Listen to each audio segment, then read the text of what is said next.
You know her? You almost certainly despise her, the one and only Georgia Congresswoman Marjorie Taylor Greene. Joe Biden's 5 million illegal aliens are on the verge of replacing you, replacing your jobs, and replacing your kids in school. And coming from all over the world, they're also replacing your culture. These are terrorists. These are criminals. They're people that pour out of jails and mental hospitals in foreign countries. They're people here coming to compete with Americans for jobs. They are people bringing in diseases, all kinds of diseases. Imagine being a mother and you can't let your children go play outside in the yard because there are people that you don't know who they are invading your country, coming across your property, and imagine what they could do to your kids.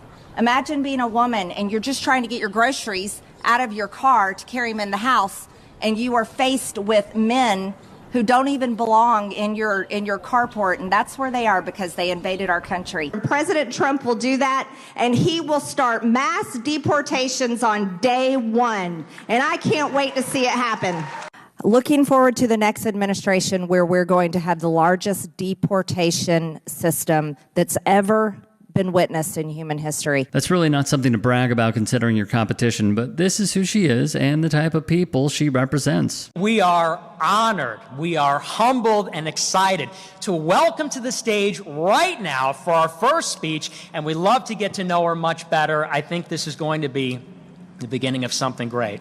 The representative from Georgia, Marjorie Taylor Greene. We need to be the party of nationalism, and I'm a Christian and I say it proudly. We should be Christian nationalists. And when Republicans learn to represent most of the people that vote for them, then we will be the party that continues to grow without having to chase down certain identities or chase down, certain segments of people. We just need to represent Americans. She's not even trying to dog whistle, saying the quiet part out loud for all to hear. She and her MAGA allies are deliberately moving the Republican Party even closer to Christian fascism than it already is, even openly recognizing that the voter base is comprised of like-minded bigots who would gladly forfeit whatever crumbs of democracy we have left in our country so all of us can be subjected to their nationally unpopular, narrow-minded, closed-off belief system. And I believe that Republicans need to prove to the American people that we are the party of American nationalism and Christian nationalism. I'm a Christian. I have no problem saying I'm a Christian nationalist. And I think that's an identity that we need to embrace. I'm going to try voting Republican because these people over here make sense. They like everybody. They think our Constitution is for everyone. They don't want to turn your kids gay and have, transgender, and they don't want to kill babies in the womb. Out of all the sewage we've heard her spew so far, her comments about the Republican Party's policies making sense and being for everybody while saying that the Constitution was made for everyone may just take the cake for being the most ahistorical, out of touch, and ironic things she said. The Republican Party only exists in its current form because it is so inherently exclusionary and hostile towards groups that could challenge the existing power structure, which is exactly why they focus their messaging around culture war issues and demonizing certain communities instead of championing policies that improve the material conditions of their voters. But the reality is, Dan, we need to protect our kids in school the same way that Kamala Harris, Joe Biden, and all politicians are protected,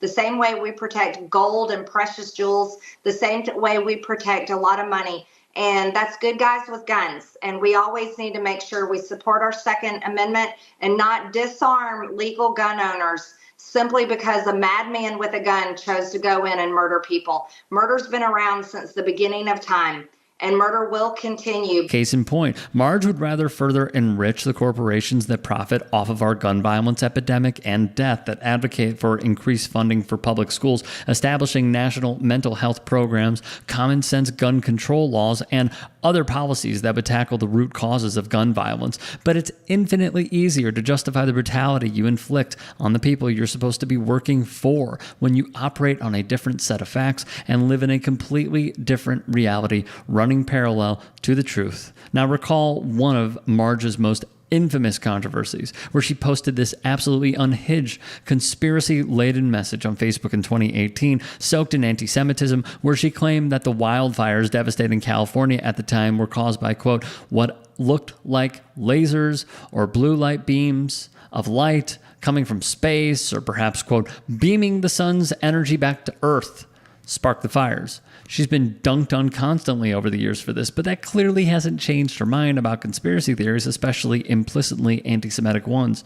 And as she just recently posted this disgusting cryptic tweet to her millions of followers, as hundreds of thousands of people both in and out of her state are experiencing one of, if not the most traumatic experiences of their lives in the aftermath of the recent hurricane, it takes a special type of depravity to exploit a natural disaster for attention like this, but that's who she is. And her ambiguous wording is no mistake either. Deliberately choosing to use they instead of highlighting a certain group plays directly into the systemic bigotry already present in our country and allows the reader to determine who they think the group responsible is. Knowing what we know, Greene is obviously referring to Jewish people as well as the Dems, which is made abundantly clear in this second equally unhinged tweet, suggesting that the Dems, or to Greene, the shadowy forces controlling the Dems, i.e. Jewish people, purposefully directed the hurricane on the path it took as a way to interfere with the upcoming election and punish Republican voters for not voting